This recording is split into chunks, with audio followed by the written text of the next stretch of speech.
Hello and welcome to Dare Mist. So I've not really spoke about this yet, but I've been wanting to talk about books because I read a lot of books and I think that I would be crazy to not take advantage of the fact that other people read books. And, you know, people that read books don't really get to talk with that many people that have read the books that they have read. So that's why this is such a good opportunity. The crazy thing is that if you're not aware of this channel, this is a channel for music and being a rock band and that kind of thing. We've got an album coming out soon, but I thought, why not talk about books as well, because it interests me, and I think the connection between books and between literature and rock music and music in general is just, it's basically an extension of the same thing. And I don't think people realise it, and it's took me a long time to learn that. So today I'm going to talk about Grapes of Wrath. So, John Steinbeck, Grapes of Wrath, obviously a classic book. The general premise of this book is the Joad family, they're farmers during the Dust Bowl period, and they get evicted from their farmland and they have to go and find something else. The main character, Tom Joad, he's just come out of jail, and he comes just in time to go on an adventure down Route 66 with his family to try and find work and find a home in California. And I'm just, spoiler alert, I'm just going to ruin everything because I knew the plot of this book and it didn't spoil it for me.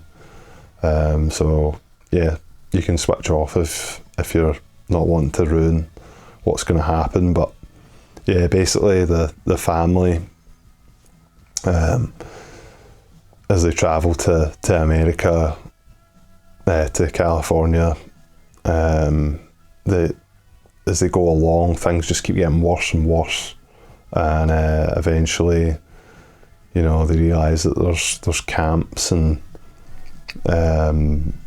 people are living in squalor and poverty, and there's too many people.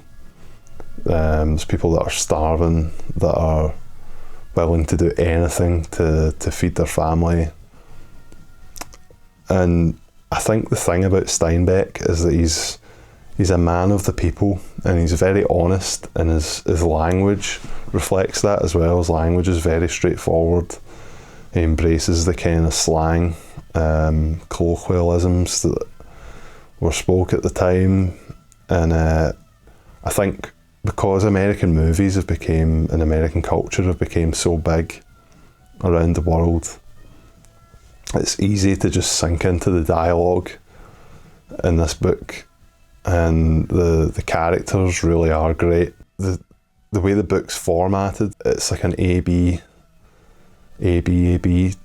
kind of idea, where one chapter's the Joad family story, and then the next chapter is a kind of poetic overview of what was happening. So it's based on events that were actually happening. If you've ever heard anyone talk about the Dust Bowl, that's what this is about. So, you know, I'm from Scotland. I didn't know anything about the Dust Bowl, not really. One of the funny things is that this book had a huge influence on Bob Dylan, and he read this book when he was like 11 or 12 or something. And I just think it's no wonder that he won a Nobel Prize when, you know, John Steinbeck won a Nobel Prize. So it just shows you, if you're 11 or 12, go and read Nobel Prize winners and you might win a Nobel Prize. And the influence that this had on his music and his ideas and lyrics it's tangible when you read this. You can understand where Bob Dylan got a lot of his ideas from. For anyone that's not read Steinbeck, yeah, his language is very straightforward, but it can be very poetic as well. He can have moments where you read him and you think the guy's a literary genius. There's other times where you read Steinbeck and you think, this is so simple, it's so straightforward, but it kind of interweaves the two ways of writing, and I think he didn't have much high opinion of himself, and you always get the sense that a lot of writers, they like to be intellectual, they like to let you know that they're well read. Steinbeck like I said, he's a man of the people. He's always on your level. He's never looking down at you. From that sense, it's a great book to read if you've not read many books. The story is really moving. If I was to fault the book, I would say the pacing can be off sometimes. Sometimes it feels like he committed to the whole chapter thing where he's giving you like an overview of what's going to happen next, and you're just like, yeah, there's only so far you can stretch this, but repetition's no bad thing, and it doesn't, the lasting impression that the book leaves, that doesn't really, it's not what you're going to remember at the end of the day.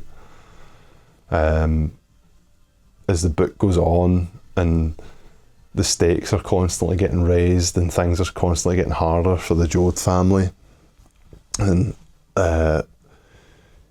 characters just get killed off, and I like that. The preacher character Casey, when he dies, that is just a really big blow.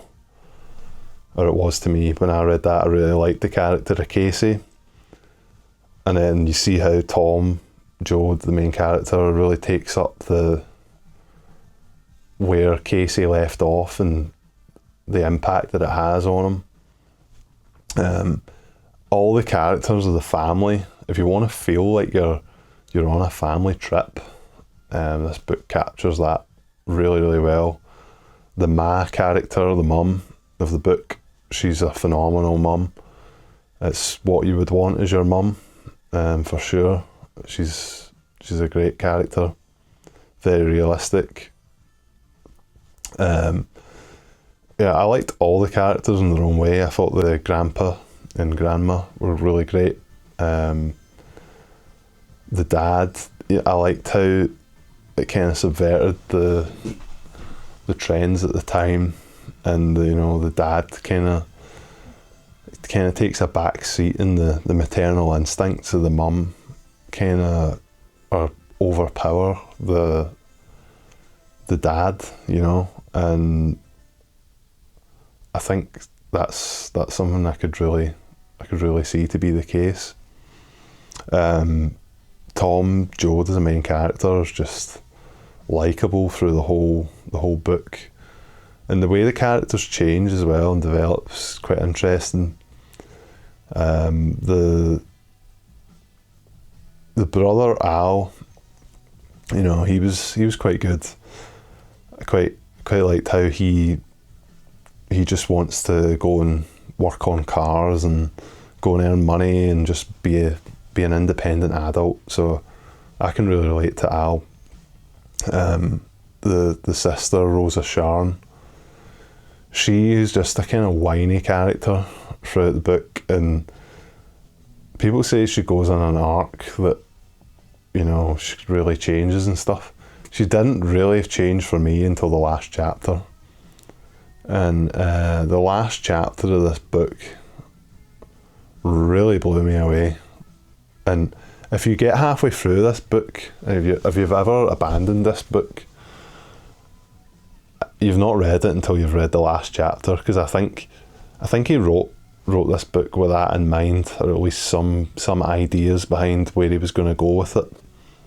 The way it's paced is just an amazing climax. Like, when I get to the last 100 pages of any book, I'm just like, right, let's knuckle down and finish this.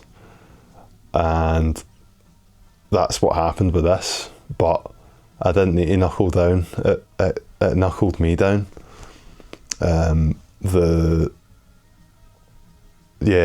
Basically the character, the sister, Rosa Sharon, she's going to have a baby, and it's something that's been alluded to throughout the whole book, and at the same time they're kind of wanting to move on from where they are, and she goes into labour. At the same time, there's this torrential rain, and the rain's reflecting how they're all feeling, and the place is just flooding up, and they're like, the guys are like, we need to go, we need to pack up and go. And then they realise that the Rosa Sharon, the sister, is went into labour, so it forces their hand, and they have to build a dam to stop the flood getting into where they're staying. The other families that they're living with, they're raging. They try to abandon them. You just feel that everything's coming crashing down all around you, and you can tell he's really hammering it home that, like, when you think it can't get worse, it gets worse. Rosa Sharon, again, spoiler, miscarries the baby. The uncle John, he's a great character as well. Uncle John, really thought he was he had a good development that I didn't really expect, and he takes the miscarried baby and puts it into the stream that's just formed from this flood, from the torrential rains, and it puts the baby down the stream as a symbol to be carried down to people, to show them that, this is what you've created. Rosa Sharon, obviously they're starving. I maybe didn't mention that, but that's why she's miscarried the baby, because of the stress, the starvation, the conditions. Her partner leaves her. So yeah, obviously totally tragic. And so they escape, after she's had this baby, they escape, and they get to higher ground, and as well, the home that they were in, it does flood, and they've propped themselves up, ripped the door off and propped themselves up as high as they can. When the rain stops, they decide, right, let's go to higher ground. They go to the higher ground, and they go into a barn that's on a hill, and there's a starving man, and Rosa Sharon breastfeeds the man and stops him from dying of starvation. And that really is the defining moment of the book, and it's an image that and an idea that'll stick with you, and there's a lot of points in this book that'll probably make you stop and think, but that is one of them that kind of recontextualizes the whole book and just makes you think about how lucky you are and how empowered you can be to liberate people, even when you think that everything's lost, and the amazing things that people can do to help other people. So yeah, if you've read Grapes of Wrath, let me know what you think. I've also read East of Eden. How does it compare to East of Eden? Well, when I read East of Eden, I really, really enjoyed it. And East of Eden he really lays on the symbolism thick. So there's a lot of biblical analogies in a lot of Steinbeck's works. And in East of Eden, I mean, it's really laid on thick. It's almost not even symbolism. It's just so blatant. But I liked it, and I don't annotate books. It's one of the books that I did annotate because things just really jumped out, and it's so quotable and so easy to understand what he was trying to do. And a lot of people say Grapes of Wrath's the better book, and I think from a story point of view, yeah, it's a better story, better characters, it's more relatable. But I think East of Eden, as a book, it just contains a little something extra. And the fact that it's more generational, I felt like it was better paced, even though it's also a big book. Overall, I probably preferred East of Eden, but you know, it's very, very close. Two very different books. I just think the age and experience of Steinbeck shines through better. In East of Eden, he was quite a bit younger when he wrote this book, and both of them really contributed to him getting a Nobel Prize. And I think the thing about this book is that he was dealing with stuff that was happening at the time, and it actually had a direct impact in changing the way people thought about things when it needed to. I mean, he actually went out to the Dust Bowl and lived it to write this book. How many authors can say they've done something like that?